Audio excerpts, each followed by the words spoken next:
All right. Everybody see the screen? Yeah, looks good to me. Hang on. Just get rid of the thing in a minute. It usually hiccups the first slide. I don't know why. It always does. Yeah, this is each to his own way. I'll go mine. It's not a very selfish attitude. It's just a line from a Jethro Tull song. One of my favorite artists. But I do tend to sort of do my own thing photographically. This is Stokes Croft, where I take most of my stuff. You can see on the wall a painting of a riot, very topical at the moment because that's Bristol, where I come from, rather making the news at the moment. As I said, we're quite good at rioting in Bristol. We've had quite a few over the years. I haven't done much street photography since last March. Been sort of keeping quiet. My partner has got lupus, so we've been sort of keeping ourselves out of the way. I've been concentrating more on flowers, etc., and local scenes. Anyway, what I tend to do, I do quite a lot of street photography, or did, and I sort of look out for quirky, funny, odd things. This is taken in Bristol. The lady was who I see quite often in town preaching. She was walking down the road, and in the distance, I could see this chappie with a sort of almost a devil motif on his t-shirt. So I just waited for them to come up to each other and then snapped away. This is taken in another part of Bristol. Just quite a surreal scene with the two gents there and a pair of shoes on the pavement. I've no idea what was going on. Just as a matter of trivia interest, this is Keynsham. And if anybody who can remember Radio Luxembourg years ago with the Horace Batchelor with his football predictions, this is where the gentleman came from. It's another one taken in Bristol. I can see the gent walking along. Well, I just happened to be stood opposite Moss Bros. I could see the chappie out the corner of my eye with a pair of shorts on and rather elegant boots. So I just waited for him to come outside of Moss Bros and then snapped away. Would have been happier if the two ladies had been out the way, but you can't have everything. I tend not to go for street musicians, etc. They're sort of easy pickings, really. But with this one, who was sat near the his master's voice symbol nipper, so that made it for me. Excuse me. This wouldn't have been a picture of the chappie. They'd been looking up at further up the window, but he happened to be looking at the manuscript on the bottom of the window, so I could barely see his head, so I just lowered the camera down a little bit more till his head disappeared, and it sort of matched up with the mannequins in the window. This is Stokes Croft, as I said, where I take most of my stuff. Is sort of quite a rundown part of Bristol. It is being redeveloped gradually, and it's about a quarter of a mile away from where the riots took place on Sunday and last night. I don't know whether it's because I tend to, I was born just after the war, when Bristol was, like a lot of other cities, was suffered from bomb damage, but I sort of tend to gravitate toward the rougher, grittier side of town. This again was taken in Stokes Croft, and I just again could see the chappie walking up the road, and I thought he matched up with the paintings on the gas meters. Again, would have been happier if he'd have been coming in from the right, but like I said, you can't have it all. This is the Bear Pit in the centre of Bristol, or near the centre of Bristol. This is as it was. It was a place where street artists and graffiti artists would do their stuff. But unfortunately, it tended to be a place where drinkers and the homeless people gravitated. So it was becoming a bit of a nuisance. So as you can see, nearly most of the subways, you would find a homeless person. This is just like one of the graffiti street artists. I happened to be talking to him, so I asked if I could take his picture. And this is another one from the annual street art festival, which we have in Bristol called Upfest. Obviously, didn't take place last year, and I doubt very much will it be this year. And it's just where they invite a couple of hundred street artists from around the world, and they come and do their stuff in Bristol. But as I said, this is a bear pit as it was. And then you can see the used by homeless people. And this is taken on a Sunday morning when they were waiting for the people to come around with the soup kitchen stuff. And this, what happened, the council got fed up with it. So they shut it down blocked it off for about 4 weeks, 4 or 5 weeks, and cleaned it up.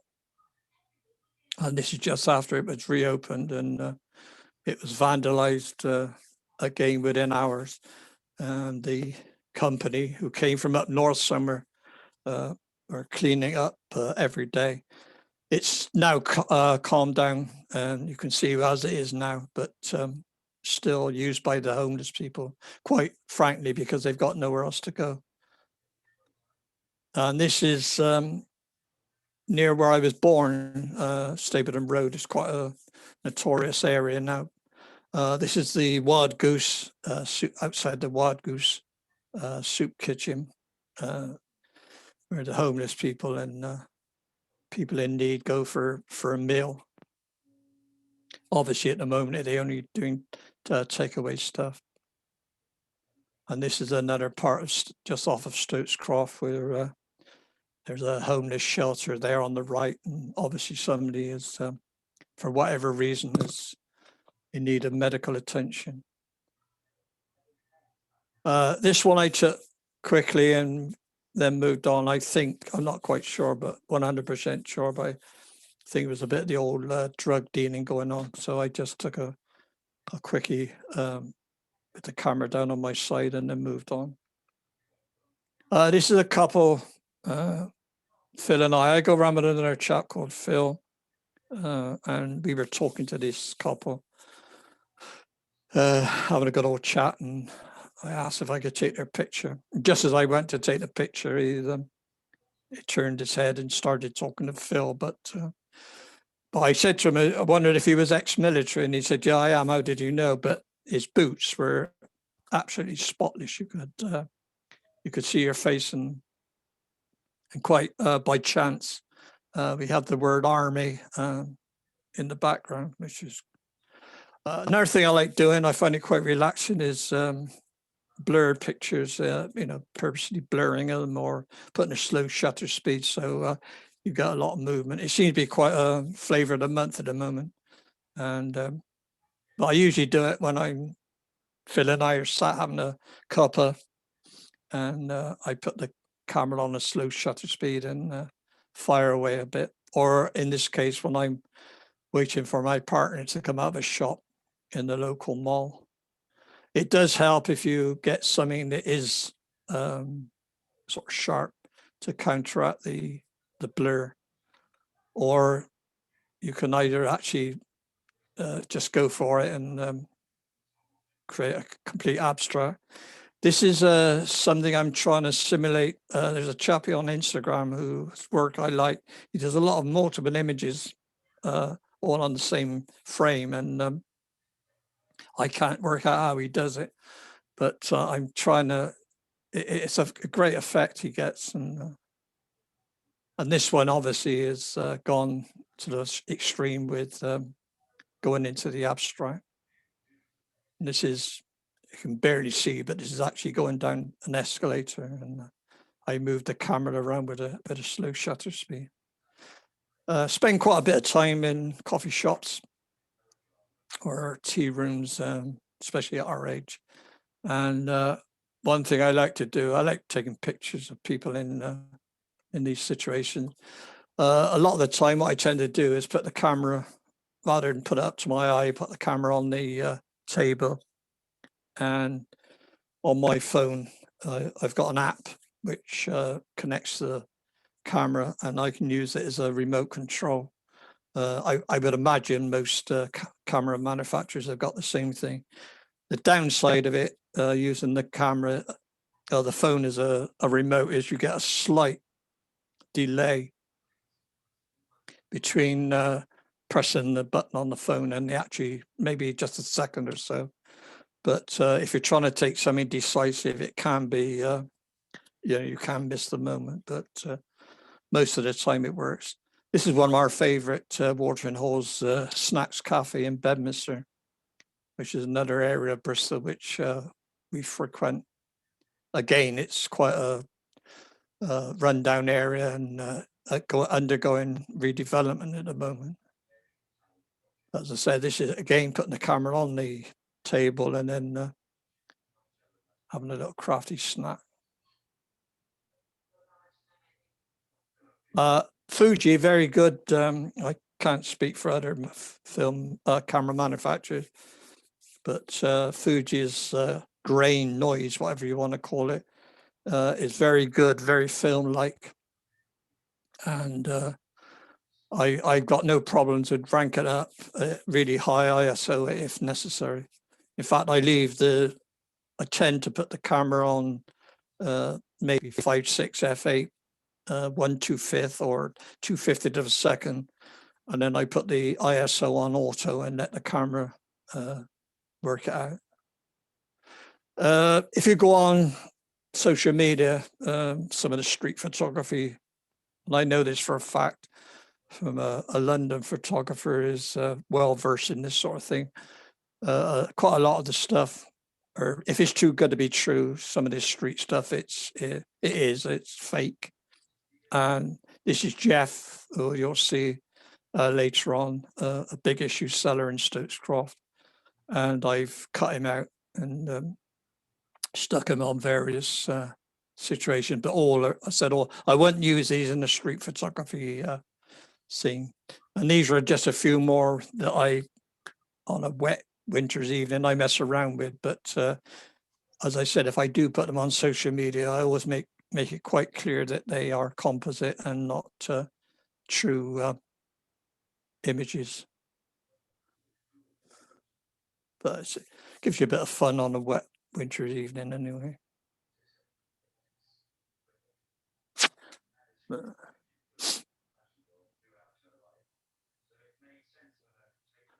Once you cut them out, I tend to keep them in a folder and then use them on various images. Unlike you, I belong to a camera club. We do have competitions, and I do like winding the judges up, I must be honest. Moving on slightly, again, a composite.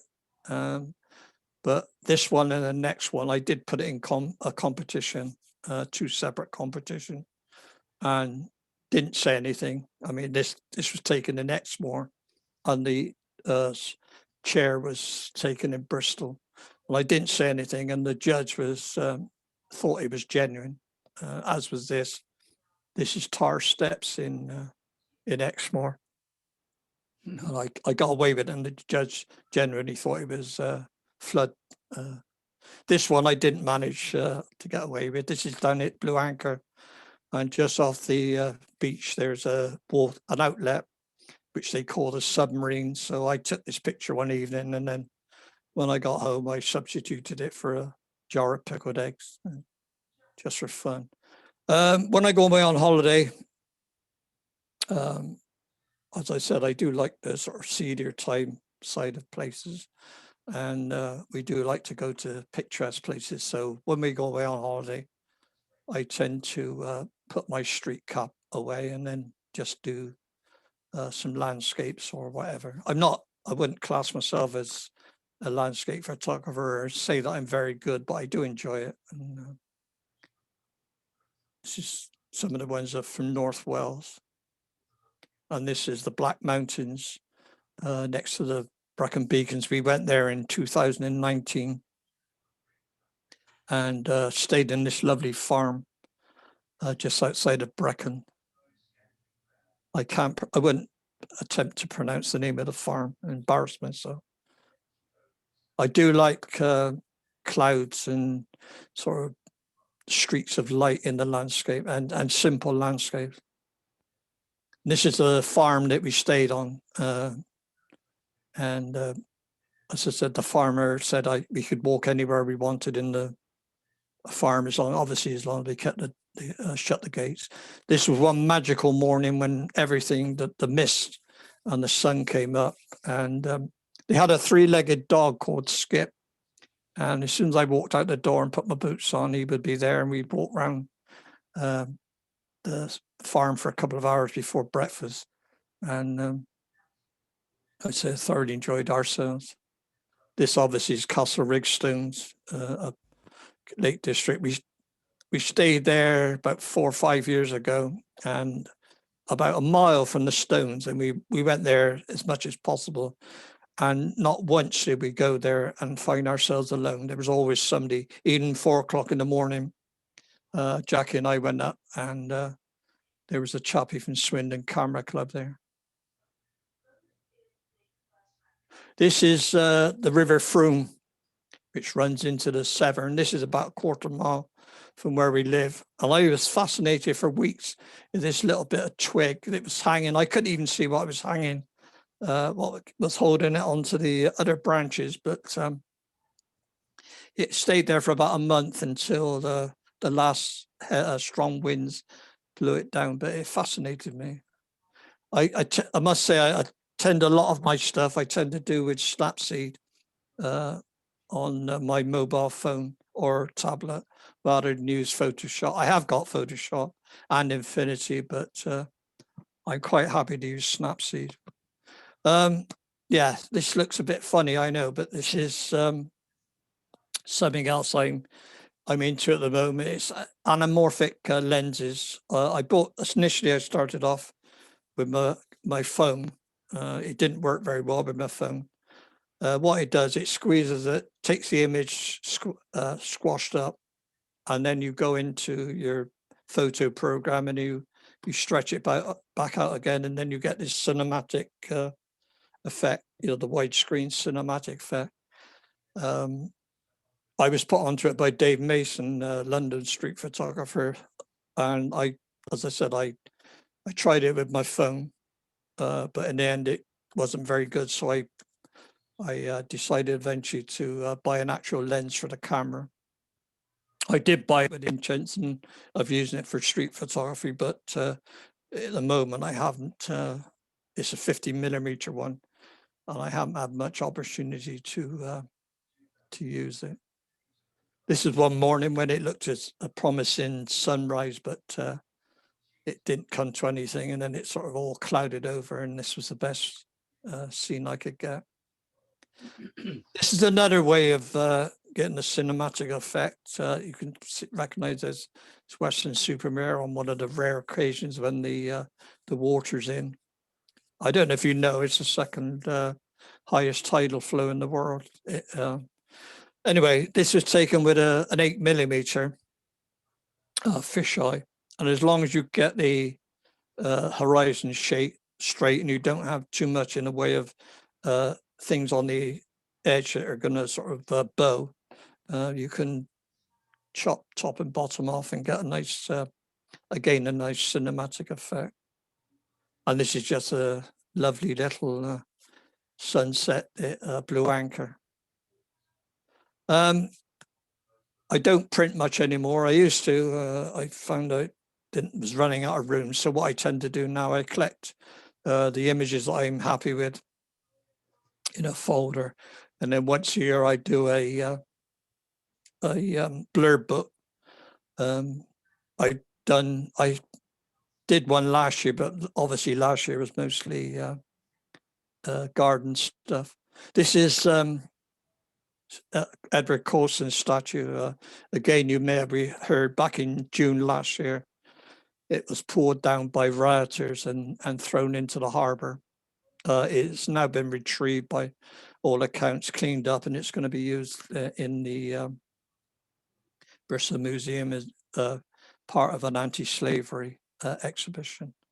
But as I said, these are some of the images from 2019 anyway.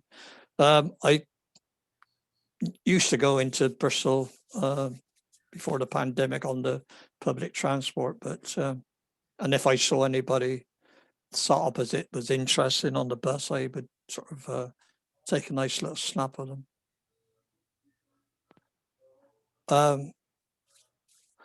I think I say that I'm a bit of a romantic. My partner would totally disagree with that, but these are just a few when I've managed to catch some couples being amorous. This is, I love the light on this one. This is in Bristol, Templemead Station. I can't understand actually how I can, I'm not in the reflection in the shop window, but as with many places, if you go down, you should go down on a Saturday morning, you'd always find or on a Saturday, you'd always find a hen party or two. And as soon as they see the camera, they tend to sort of play up to it. This crowd, they were quite amorous actually, and they got a little bit naughty, to be quite honest. This is a picture. I was walking through a car park and I stopped for some reason, I can't remember, and I turned around and I saw this, and it frightened me to death initially. I thought it was somebody looking at me and from a car back car window, and it was it turned out to be obviously a child's seat, but for an instant, I frightened me to death. Another thing I love doing, especially with urban stuff, I like using infrared. I started off quite a few years ago using just a filter, but because of the infrared filter being so dense, you really need a tripod. It's okay with landscapes. I mean, you could be talking a minute or two exposure. So obviously it's not on the cards for urban stuff. So about 6 years ago, I bit the bullet and had one of my old cameras converted to infrared. I just love the contrast, the way it picks out the clouds. It seems to pick out clouds that you can't actually see with the human eye. What it is with infrared is it actually records reflected light. So if it absorbs, if it reflects anything, an object reflects it, then it becomes light. If it absorbs, then it's dark. But as I said, I use it all the year round, not just for Maytime, which is supposedly the best time for taking infrared when the leaves are full of chlorophyll, which is what gives you the lovely light colors. This is a skate park in Bedminster, which is absolutely covered with street art graffiti and very photographic. And this is the harbour side, again taken with infrared. The Lloyd's building in the background, and on the left-hand side is the replica of the Matthew, which sailed to Newfoundland to commemorate the 600th anniversary of John Cabot sailing and discovering North America, although the Americans think it was Columbus. But, this is just an odd shot. This is St Mary Redcliffe Church in Bristol. Supposedly Queen Elizabeth I said it was the prettiest parish church in the whole of England. The spike in the ground, obviously like a lot of other cities, in during the war suffered from bomb damage. And this is actually a tram line which blew over from an adjacent street and landed in the grounds of the church. And it's been left there. And there is a plaque on you can see on the left there that sometime in 1940, I'm not quite sure of the date. London is another place I love. Prior to lockdown, Phil and I would go up 3-4 times a year.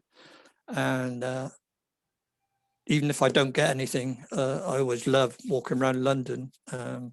We usually make a beeline for Bruno's bar in Soho, which, although it sounds like a bar, it's a drinking. It's actually a lovely cafe that sells Greek tea and nice bacon baps. You can go. You've got a very high failure rate actually with street. When I started, I used to get sort of quite up if I went out and didn't get anything, but I just enjoy the experience walking around, looking for things, and if I get 1 or 2 images, I'm quite happy. If I don't, then that's it. I think, to be honest with you, the more you look, the luckier you get. But again, as with a lot of other things in other types of photography, it's all down to luck. This is in Chinatown. I never hide the camera. I don't use a neck strap. I use a wrist strap. I keep the camera in full view, and if people see it and react, then I take their picture. They object, then I don't take the picture. Or if I have taken the picture, then I will delete it if they ask me, because it's not worth a hassle. It's another thing. Although directly, I don't feel comfortable taking homeless people. I think you've got to have a certain amount of ethics with, but this, I just think this matched up with the background, and the chappie rummaged through for quite a few minutes just trying to find something to eat. And obviously the tourists are always good for a laugh.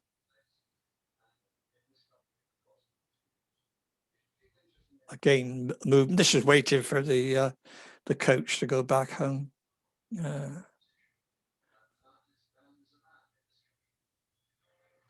Street performers, again, as I said before, along with musicians, they can be easy meat. So this is just an attempt to try and take something different rather than take the actual street performer. I've focused on the back of the young girl's head.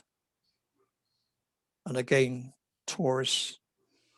And I just thank the pigeon for positioning itself. You could have turned around, but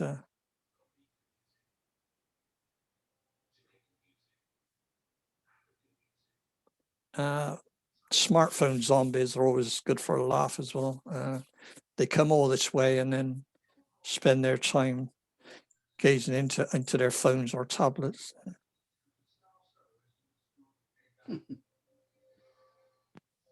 This one I love. This is one of my favorites. I just think that the 2 intelligent creatures in the poster, and then the 2 Muppets behind underneath on their phones. I love this one. This is not in London, actually. This is in Bristol Museum.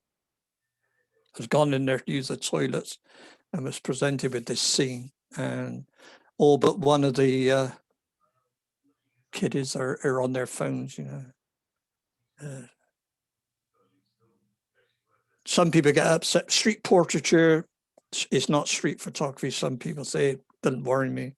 They say if you ask somebody's permission, it's street portraiture, not street photography. Well, I feel like don't worry about that.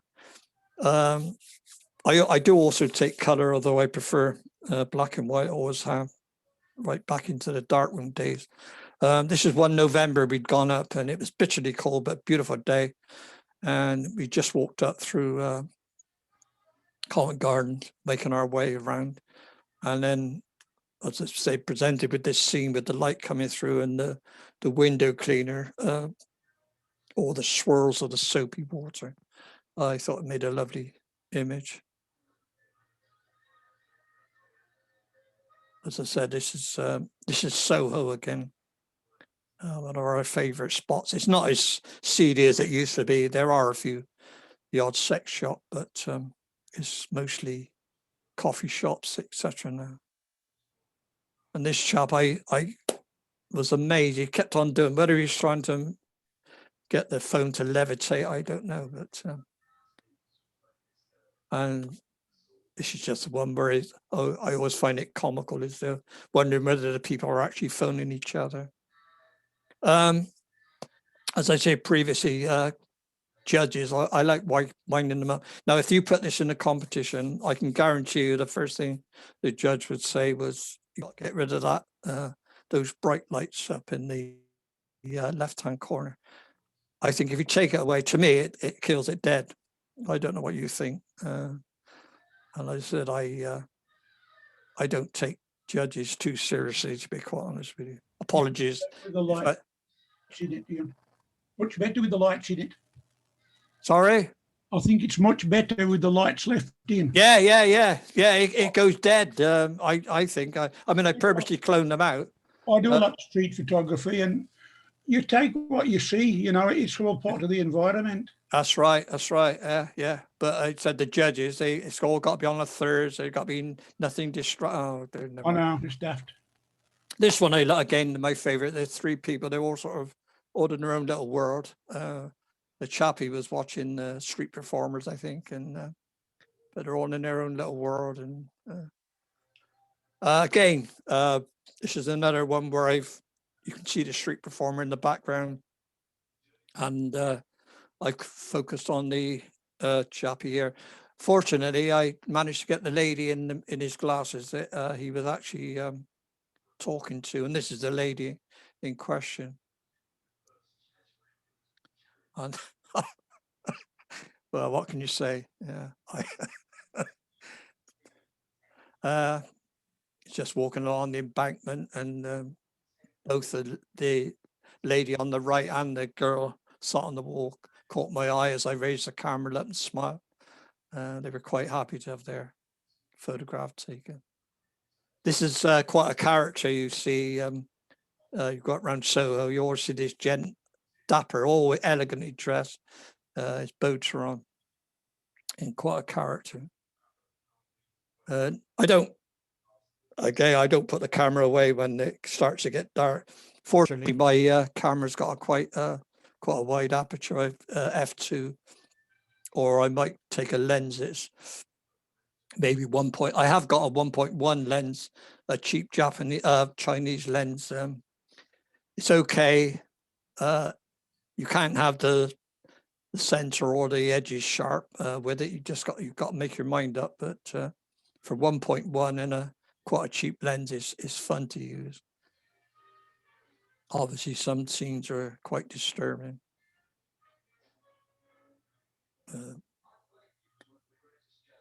Again, this is up in Chinatown, and the street market in Soho just getting ready to shut up shop.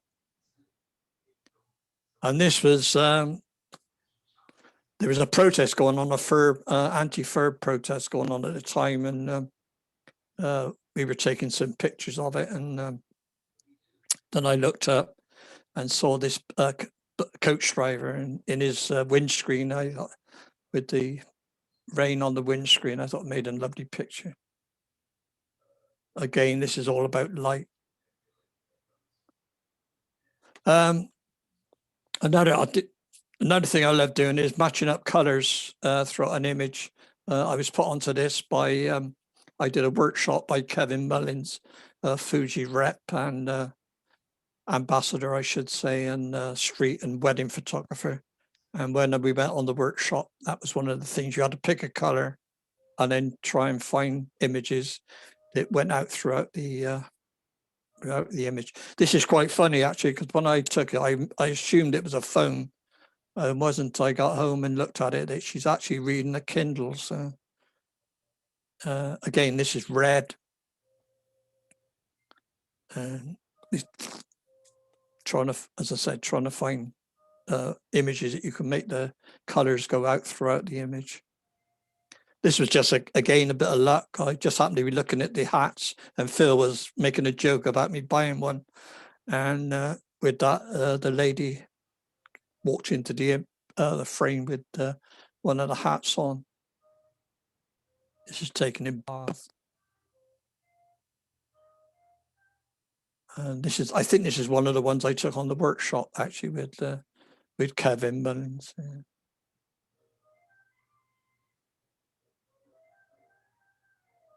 And this is up in London, a stag do. I felt so sorry for this girl. It was, we'd gone up, not intentionally, we'd gone up when there was a tube strike, and they'd put about 100 odd plus extra buses on. It was utter chaos. And this poor girl was stuck across a zebra crossing.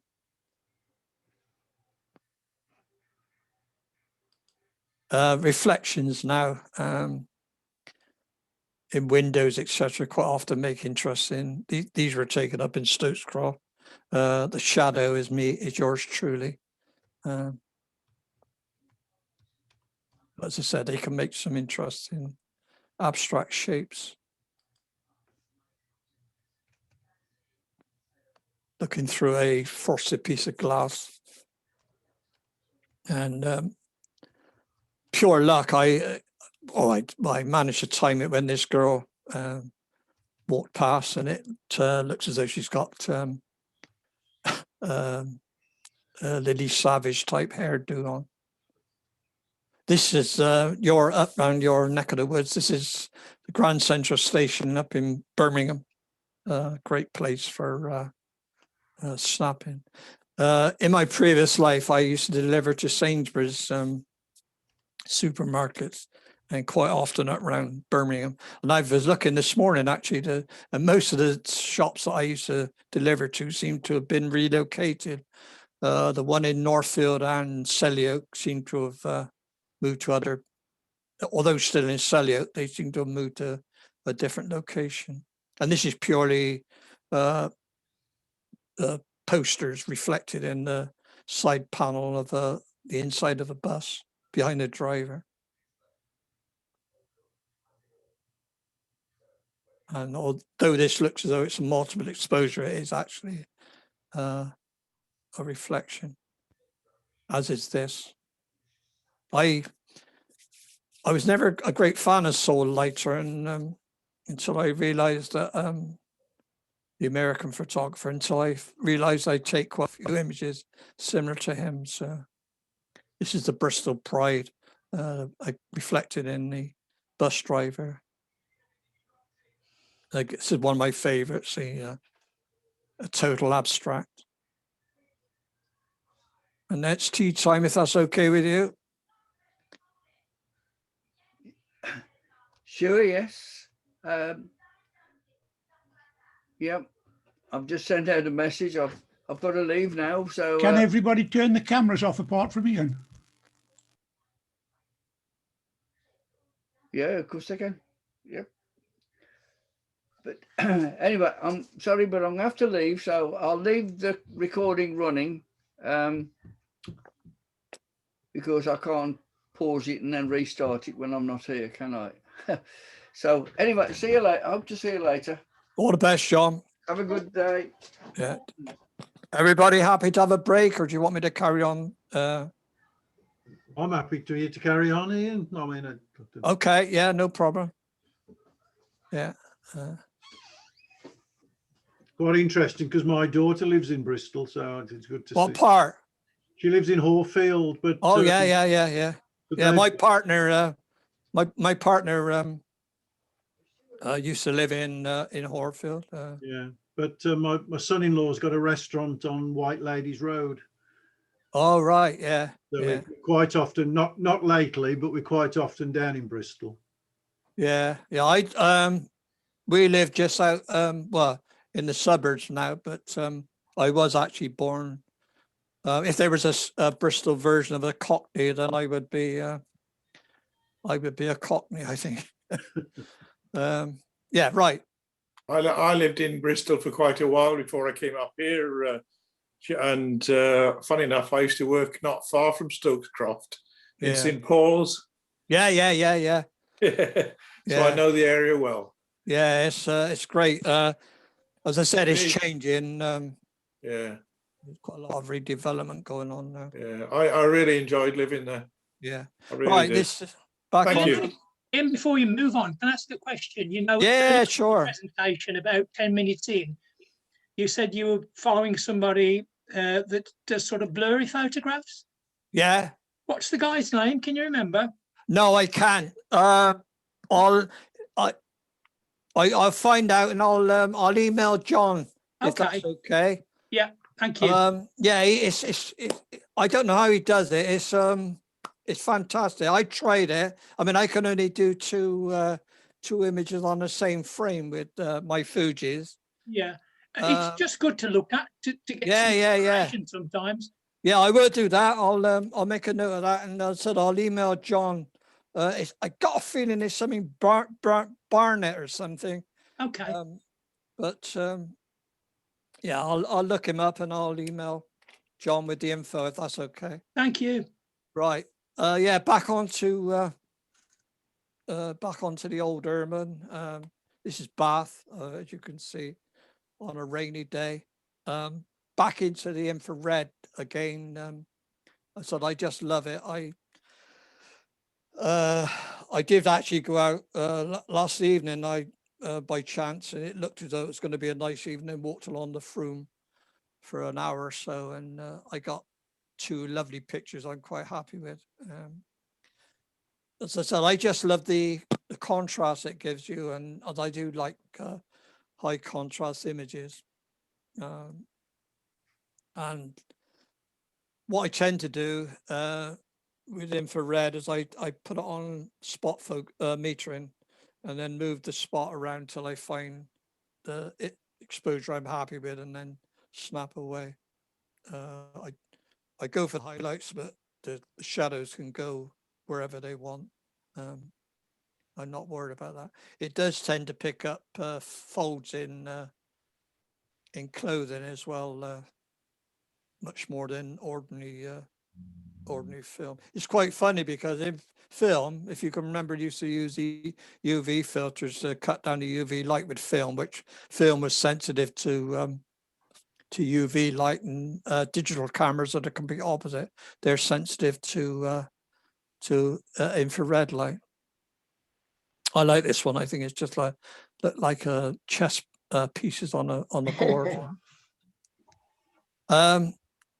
This is an example of it. Polyester, regardless of whatever color, it can be black, whatever, it will always come out light, for example. And a couple of these jackets that these tourists had on were actually quite dark, but they come out light. Another thing it does, I'm not sure whether I've put that image in. I did take one. Anybody that's dyed their hair, if you use the color version of straight out of the camera, of the infrared, it will always come out purple. So you can tell whether somebody's dyed their hair or not. In my case, not applicable, but because I haven't got any. But and also it really picks up reflections in windows, etc. Well, this is one of my favorites. I would love to have had the lady reflected in the other window on the right, but it just wasn't physically possible. So I had to make do with this. I did move around a little bit and try and get it, but one or the other would disappear from one of the windows.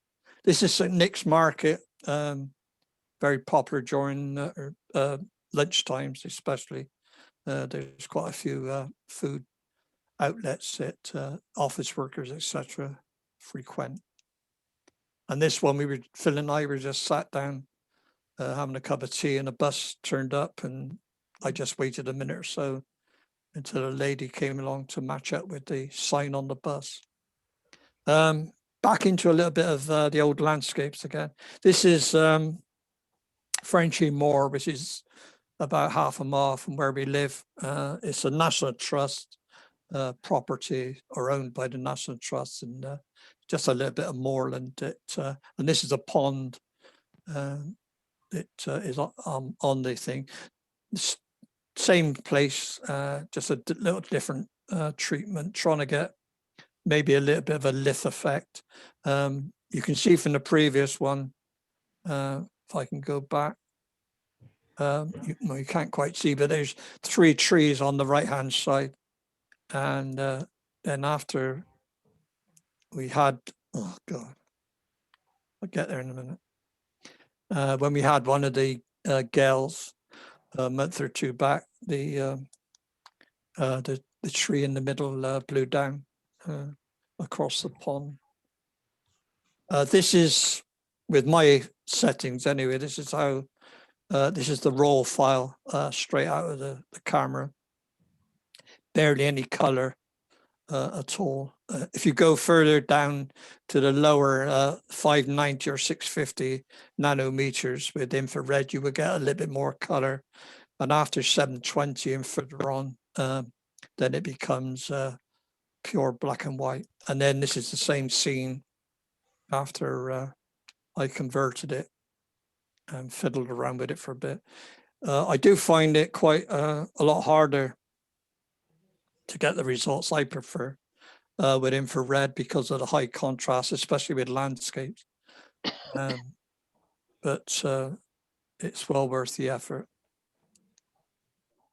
As I said, you can see from here because they absorb the infrared light, the tree trunks, they are dark, and then the leaves and the grass which reflects it become light.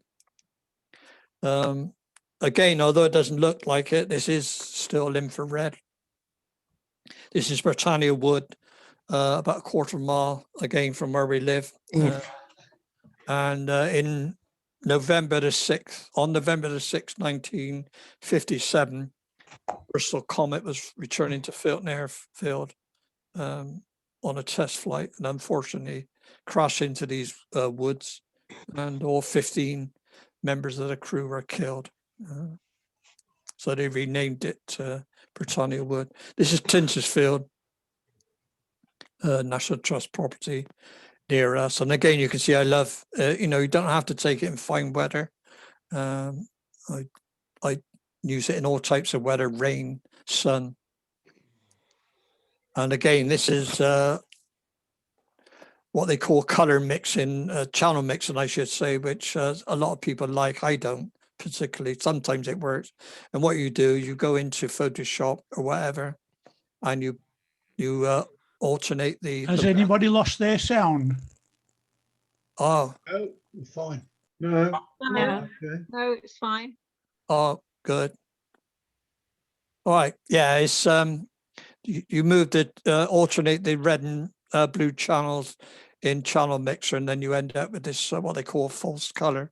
It's not my cup of tea, but yeah.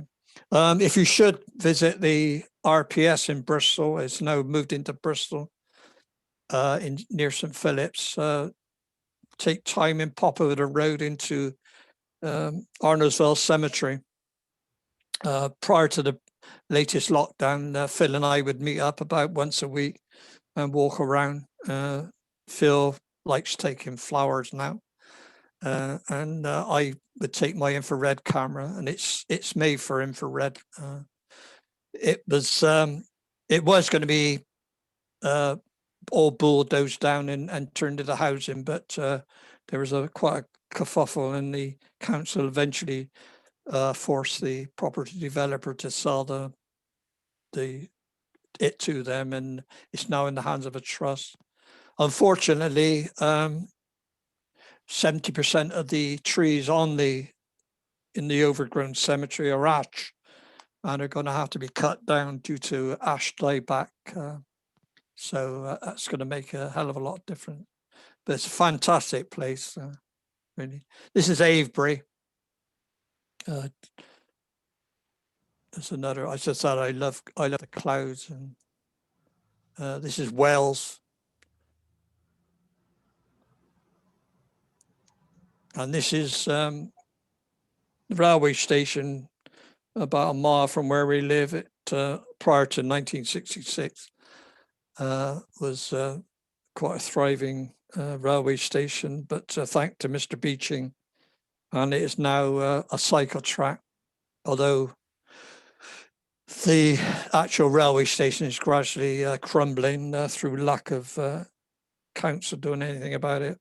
So it'll probably eventually completely fall down. But and this is a skate park just underneath the M32 as you go into Bristol. And this is another one with the anamorphic lens. This is the squashed up version.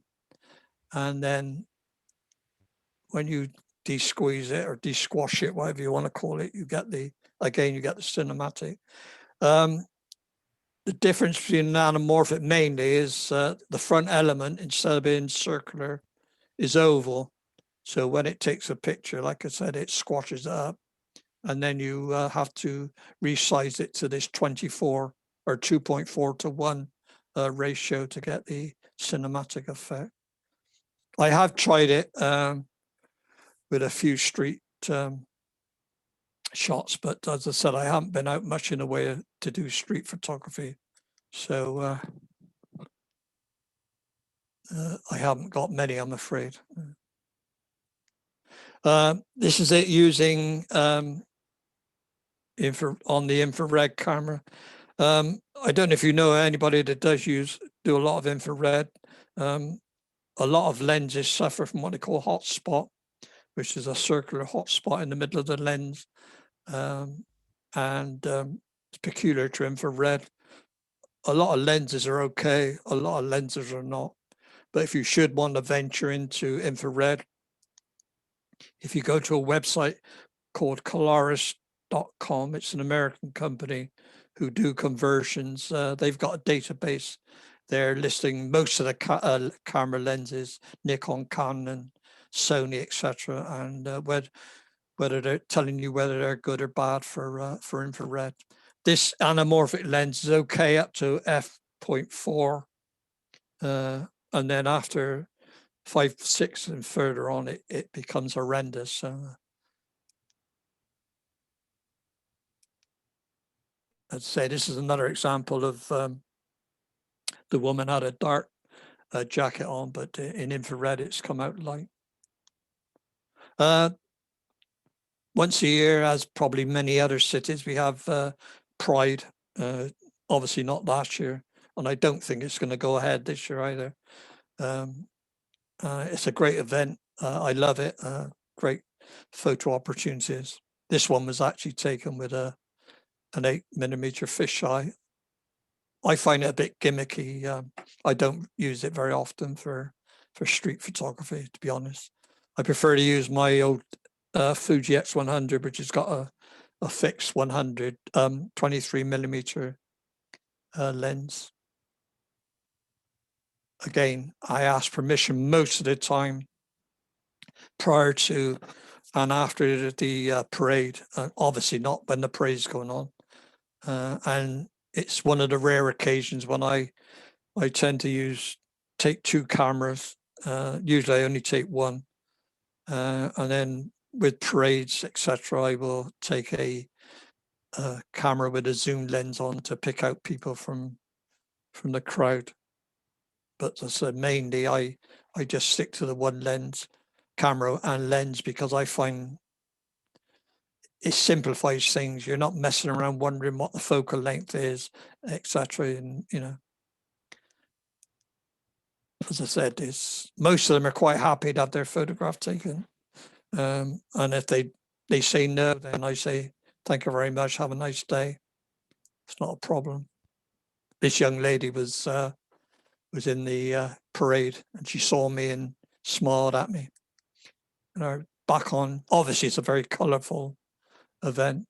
It is getting a little bit too big, actually. I think there was, in the 2019 parade, there was upward of about 12,000 people. And although they used to hold the after parade party in Bristol itself. They've now been forced to move to the suburbs because of the number of people wanting to attend.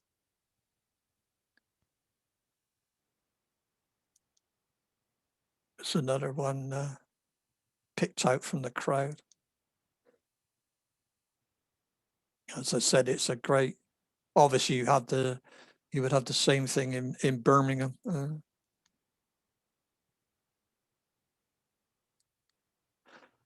It's normally a very hot day, and I can only imagine what these chaps must have been suffering in these rubber suits. Ian, Yeah. Has it got commercialised in Bristol now? Well, the Pride. Yeah, because in Birmingham it used to be great. You could wander around, talk with them a lot, but now it's all organised. It's ruined it. No, it's not. No, I never a problem. As I said, they tend to meet up at the burnt out church on Castle Park prior to the parade. And I said we used to go to the after one, but as I said, we don't bother now. We just no, I wouldn't say it was commercialized. I think you're probably right. It is going that way. Yes, it's ruined the Birmingham one. You know, Yeah. as I say, you could walk around, take pictures, talk to them a lot, but now it's all you're all held back behind barriers and cross knows what. Oh no, we haven't got that far yet. No.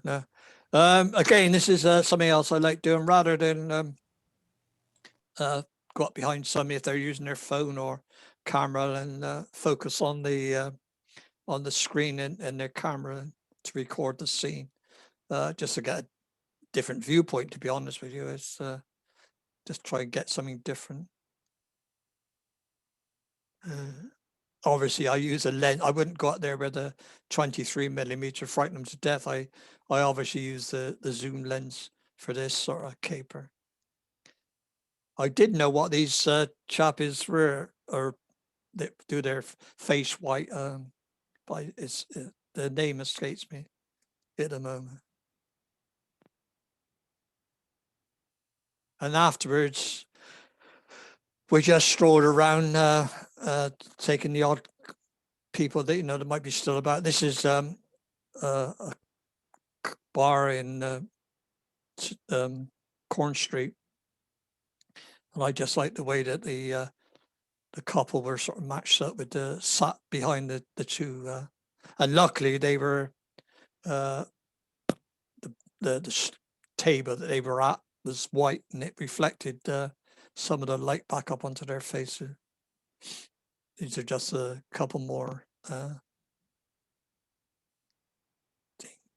street portraits, whatever you want to call them. This is, I don't mess around too much, to be honest with thingy, but this, I love this expression on this chap's face. I think if I'd have asked him to pose or move somewhere else with a less distracting background, I wouldn't have got that expression. So I left it, and then I just darkened it all out in Photoshop afterwards. This young lady, I snapped, and I didn't realize that I got home. And I looked at her left arm to see the marks on her arm. Is quite disturbing. Is there two gents quite happy to. This is the burnt church behind the wall of the burnt out church in Bristol. There's two of my. There's a plaque on the wall that commemorates the people that died in the Bristol Blitz, and two of my relations are on that plaque. And two lovely girls. I'm afraid my old heart went a little bit of a flutter when I saw these two. But as I said, it's a great fun day, and but you can see what afterward. This is the last time that we went to the after party, and you couldn't move, and it was too hot, and so I said, Phil and I don't bother now. And this drag queen was posing with different people, and she was quite happy. Quite happy for me to take some pictures, and then this happened. This lady, her little boy, and the look on his face, just magic. I think it was the shot of the day for me. Fantastic. I mean, whether you prefer black and white or the color, obviously I'm biased. I like the black and white one, but the look on his face is just priceless. This is a good example of how not to stick a camera in someone's face, which is something I certainly do not do. This is one rare occasion when Phil and I were walking around prior to the Pride with 2 other photographers, and one of them photographed this chappie in the doorway, and he didn't take too kindly to it, and there was a little bit of an argument, and anyway, this chappie hit this other photographer, and they called the police, and instead of being able to go around enjoying the Pride, they spent 3 hours in Bridewell police station making a statement. So right, the week before Pride, we have the St. Paul's Carnival, which is a smaller version of Notting Hill. Again, it didn't take place last year, but this is from the 2019 one. And the chappie, they commemorated the 1963 bus boycott, in which the Bristol Bus Company, Omnibus Company, as it was called then, refused to employ black or Asian personnel. So there was a boycott. The chappie on the right is one of the participants of the boycott, and they brought an old Bristol bus into the parade as well. And this is another of the gents that took part in the protest. And this is a plaque in the Bristol bus station to commemorate the bus boycott in 1963. I don't know if you recognize this gent, Mr. Martin Parr. He goes to both the Pride and the St. Paul's Carnival. After the 2019 one, him, Nick Turpin, another street photographer, and another chap I can't remember, they put on an exhibition in the Arno Fini, and they were huge 5-foot prints of the carnival and the after party, and they were actually fantastic.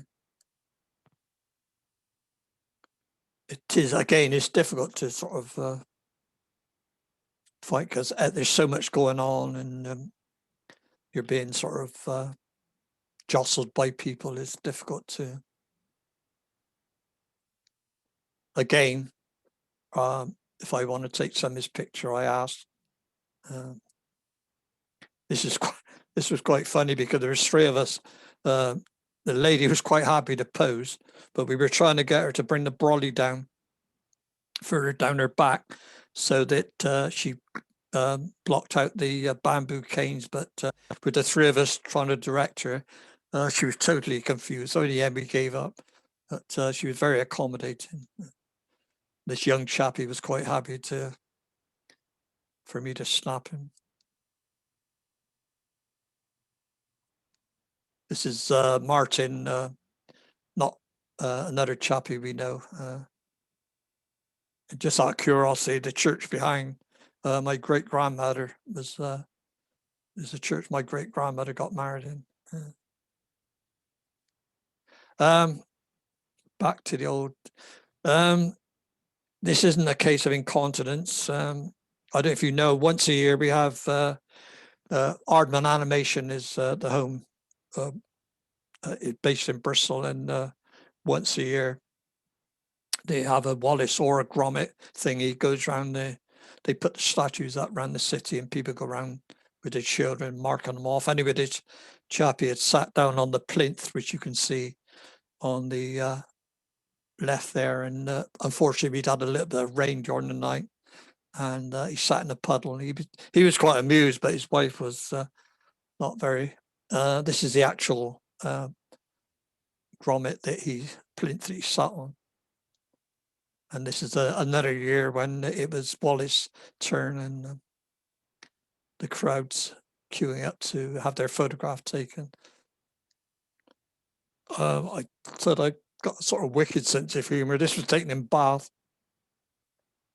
And again, I saw this couple out of the corner of my eye, and I happened to be stood outside a bra shop, underwear, lingerie shop, and I couldn't resist this. And this is always amuses me. This was taken in Cardiff. The difference in their height, I thought quite amusing. As here. And this is just taken around the corner from where we live. Come back from shopping and I saw it there, and I ran back round with my camera.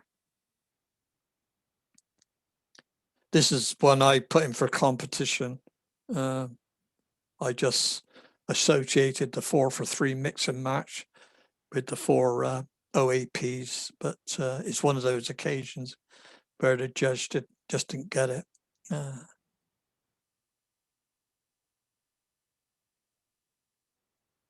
And this is taken in Bath. I love the way that the sign in the window of cars matched up with the signs of the street preacher. I took this one, and I must be honest, I couldn't read the under bit because the chappie sort of walked past quickly. I don't know if you can see it. It says, underneath it says, just tell us roughly where it is. Lead us not into temptation, but just tell us roughly where it is. And this one, again, my favorite. I don't like to think I take picture to humiliate people, but anyway, we were just going into Morrison's. I always carry a camera, or I use my phone, whichever, and happened to see this gent obviously having a little bit of trouble with his trousers, and his wife was holding his trousers up while he made the necessary adjustment. And this was a chappie, just happened to have a parrot on his shoulders. He was getting some money out of the ATM, and he did actually walk into the bank afterwards with the parrot still on his shoulder. This is one you can no longer take this one. But I was going into Bristol on the bus. I saw this and I jumped off at the next stop and walked back. The seed bank and the Dick's climbing of Mountain moved to other properties, but the massage parlor is still there.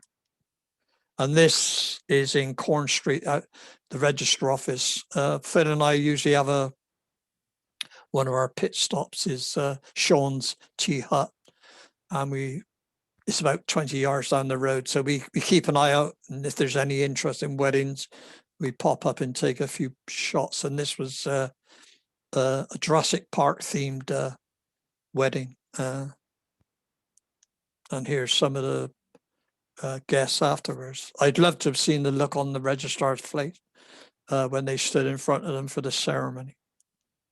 Again, using the old technique of photographing some of his phone.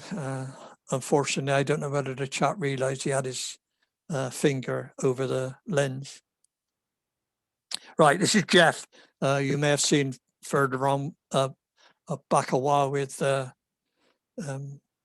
fake stuff. Jeff's a big issue seller. He's been in Britain about 20 years, and he was begging in Bristol, and a policeman came up to him and suggested he sold a big issue, and he's been doing it ever since. He's absolutely fantastic. Everybody knows him. He really is a popular chap. And I felt so, well, I was mortified. I did pop into Bristol last September for a couple of hours, and I met up with Jeff, and I always buy a big issue off of him. But because nobody seems to be using money anymore, I didn't have any money on me, only my cards, and I couldn't buy a thing off of him. I felt mortified. But he's been immortalized many times in street art. This is the 2017 Upfest. This, I must admit, is a bit of the old fake. I stuck it in from another photograph. But as I said, he's such a nice guy. I must admit, once he gets a little bit excited, I've got a job to understand him. But to give an example of how popular he is, a few years ago, he had trouble with his accommodation, and a lady started a collection, and she collected enough money, and they actually bought him a mobile home in which he now lives. But he's always the same attitude, happy-go-lucky. He's been on the local news quite a few times. And as I said, he's a 100% nice chap. As I said, he's been immortalized quite a few times. This one is now gone because the building has now been redeveloped. But he was really chuffed with this one. So I took his picture, and then I went down the following week with a print for him.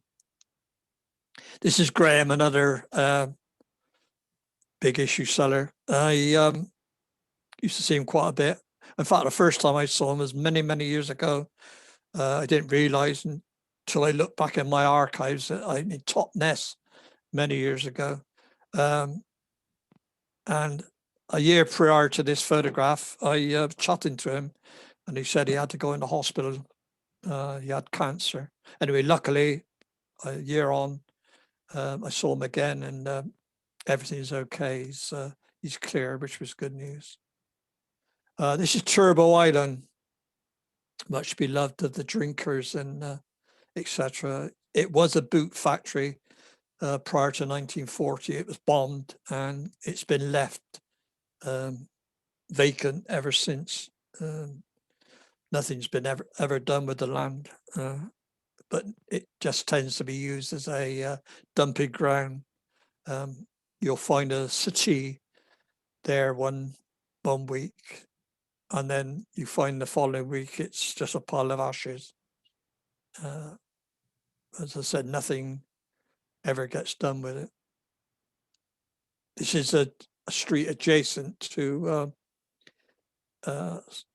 Stokes Croft, Moon Street, and it's just a tipping ground. Fly tipping keeps the council busy.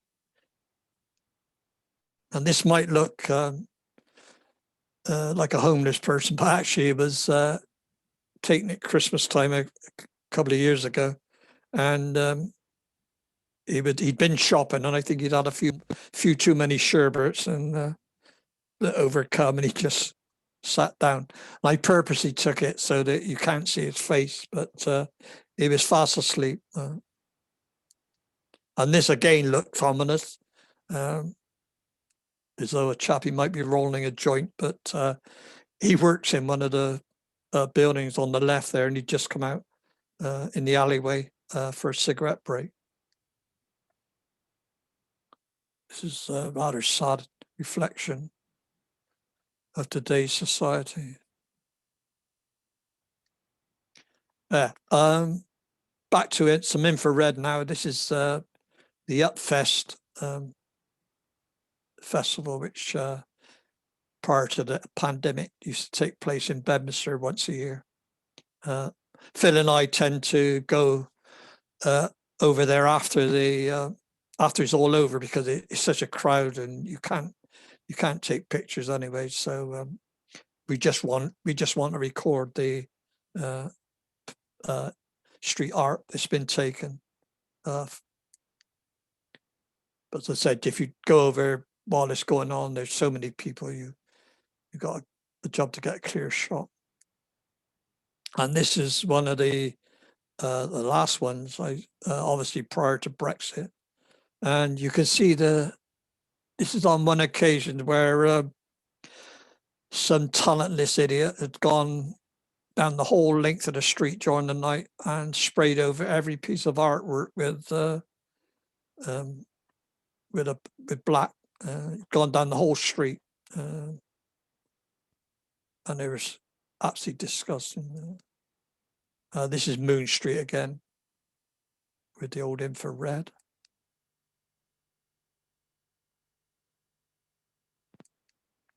This is again is something you see quite a bit of, unfortunately.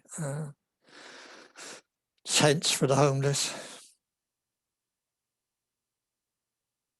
But they shut all the toilets in Bristol, the public toilets. So God knows what they use.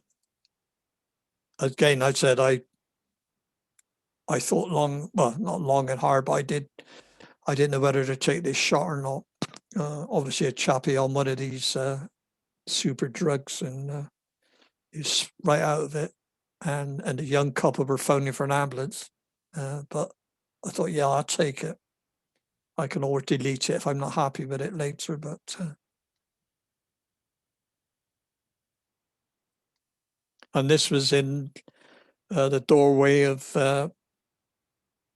Debenhams, as was a young chap that died in the doorway, and somebody made a cardboard tombstone, and it stayed there for about a fortnight before it was removed.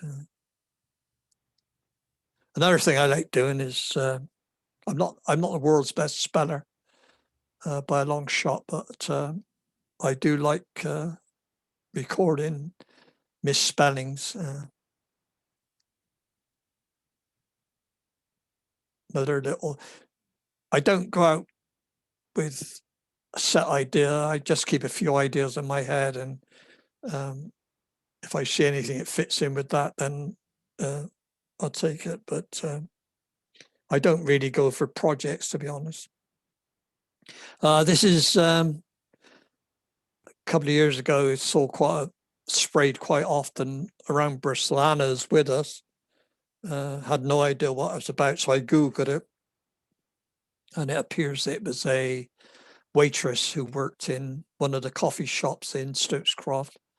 Her and another woman had gone off to Afghanistan to fight the Taliban, but unfortunately she'd been killed.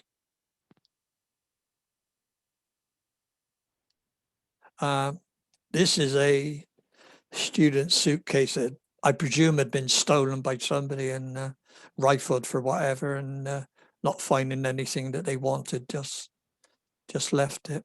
And this is one of the Banks's. This is an old one. The newest one I think has been removed, but this is an old one in Stokescroft.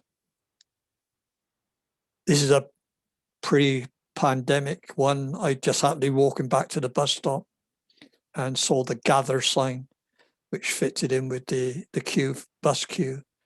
Unfortunately, just as I went to take the picture, it was one of those rotating signs. So I had to wait a few minutes for it to come back to gather again. And by then, this lady on the right had very kindly positioned herself to fill that side of the frame. This is not a homeless or a soup kitchen queue. This is actually extras for a Netflix production, because they use film crews tend to use Stokescroft quite a bit because of the sort of area. And unfortunately, they were just packing up, and whether they were waiting to get paid or fed, I don't know. But and this is another film crew on a separate occasion. And people waiting to queuing to go into Primark. There's always a queue for Primark anyway, but prior to opening. But now there's a queue to get in, and this is just a few shots that I take when I go shopping. I try to document it a little bit, but to be honest with you, I've slowed down a bit because of just obviously just people with masks on. I don't seem to be able to find anything different. So although I still carry a camera around with me, I don't very often take much the last few weeks. And this one I thought was amusing.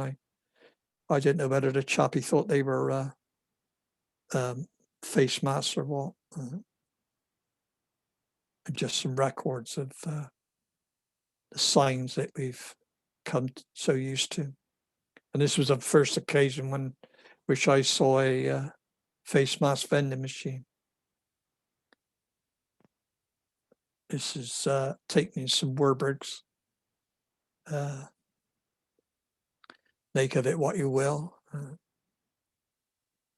I always go to the cenotaph on November the 11th.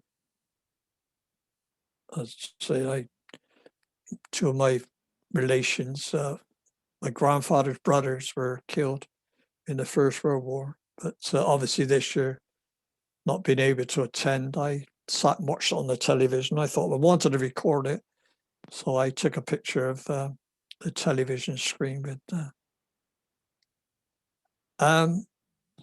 just a couple of little AVs to finish off this. For about 6-7 years of their lives, Jackie and I babysat for the grandchildren, and I sort of adopted the same sort of a style, attitude, whatever you want to do with their photographing them that I did with Street.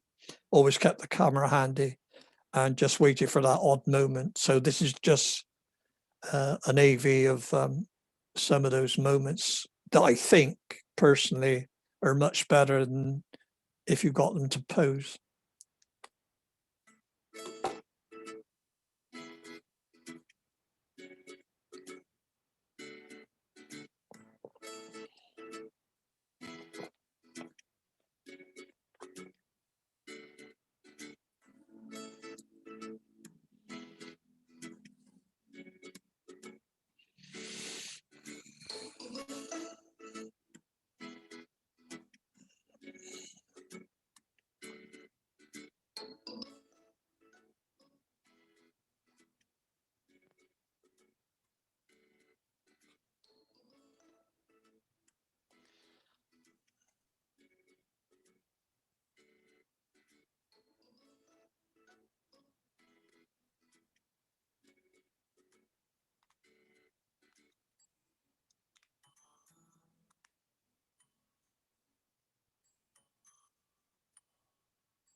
Unfortunately, both my youngest granddaughter and my youngest grandson are autistic.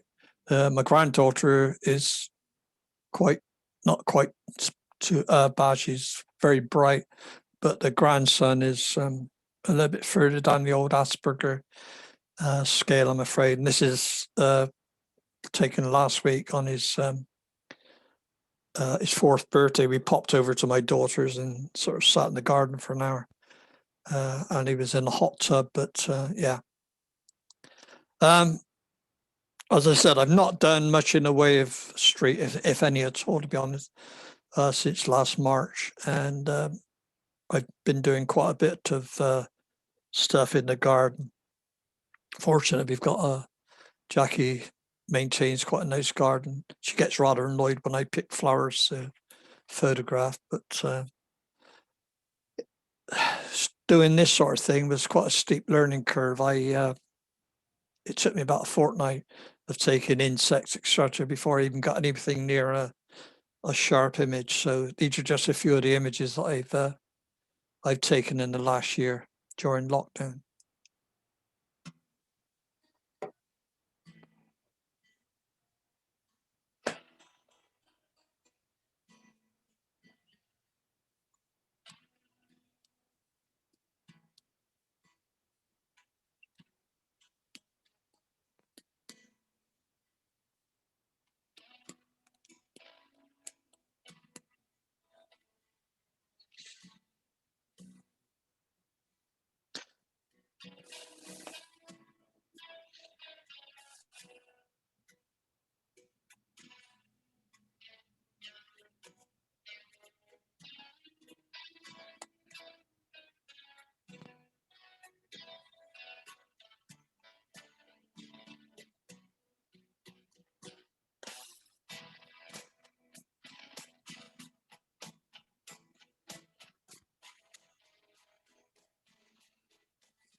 All right, this little chappie is we've named him Cheeky. Turns up about every couple of days and sits on the lawn and just stares at us. Anyway, if you've not had enough, I've got 2 Instagram accounts. One is Boulton, and that's where I put all my street stuff, and I've opened up another one at Wild 3 Snapper, which I use for sort of landscapes and other sort of stuff. So that's the lot.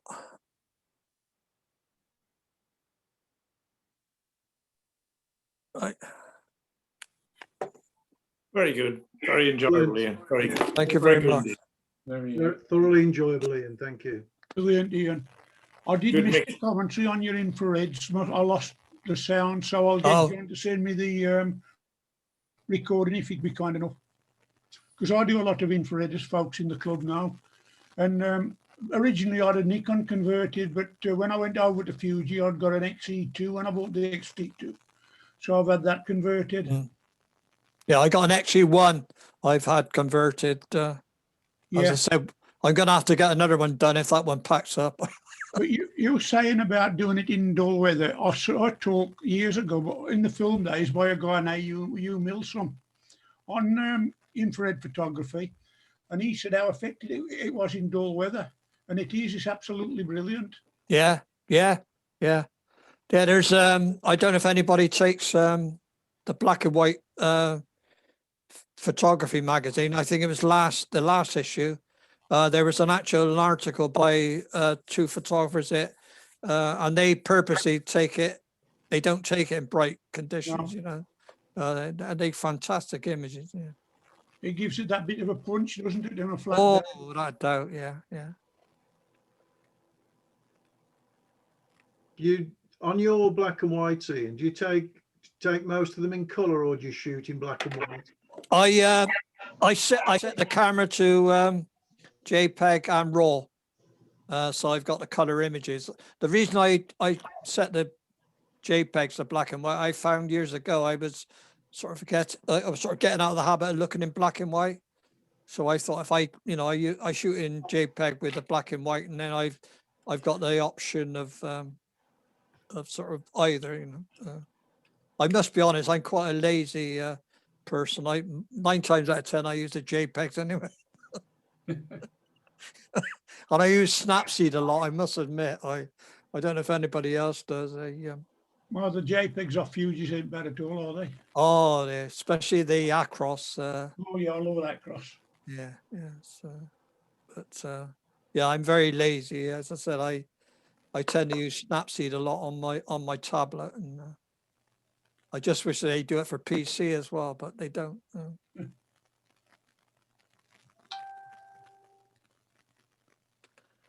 Really, it doesn't look like John's back, so all I can say is thank you very much for the talk this morning. Is there You're any other welcome. questions from anyone for Ian at all? I was just wondering what program did Ian use his AV to do his grandchildren on, because the club's considering doing an AV in future. I wondered if that might be of interest to us. Say again, my love. I said I was wondering which AV program that you did your grandchildren. Oh, I Pictures to Exie. Oh right, okay. And it's the same with the talk. I do Pictures to Exie for that. The music, there used to be a website you could get copyright free music. I don't think they do it anymore, but I use bensound.com. They're not all free, but there's quite a few copyright free sort of tracks on there that you can use. Because I think we're hoping to have a go in our club producing, a small AV to sort of, because of being locked down, obviously, Yeah. John's doing his utmost to keep our interests going. Well, the reason why there's no transition is because on the Zoom they judder. So that's why you got the straight. Normally I would do they sort of blur into one another, but they said they juddered. Unfortunately. Thank you. You're welcome. It's a pleasure to say good morning and not good evening. First time I've ever done that. It's usually pitch black when but it's great to be talking to people as I said, I spent most of my working life around Birmingham, Midlands, but yeah, it's great to be talking to people from different parts of the country. I did fall foul of, tell you quickly, when I did Kilmarnock, Chappie asked a question and I couldn't understand a word he said. And I could feel my color coming up. And luckily this lady must have guessed it and she sort of told me what he said, but I couldn't understand a single word. There we go. We often have the same trouble, Ian, and that's just with people in our own club. What you say, Richard? What you say, Robert? Exactly. Yeah. But it's lovely meeting. Most of the clubs have been so friendly. It's they're easing off a bit now. Actually, I did most of my talks last year. I think I got about another 15 to do, and then that's it. But having said that, people seem to be looking at it for the long term. I got a booking for October and I got one for March next year. Gosh. So, people are looking for the long term, I think. We've been in the 10th lockdown by then, weren't we? So if we're all still here.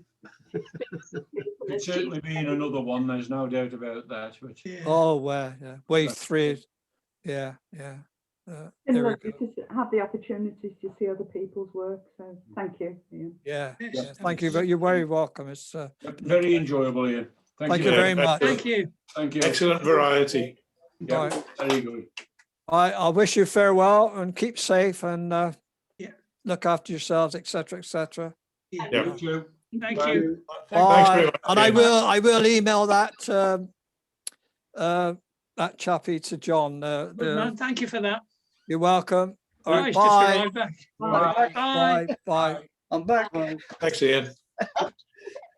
That was Good timing, John. one time, Yeah. John. Yes, John.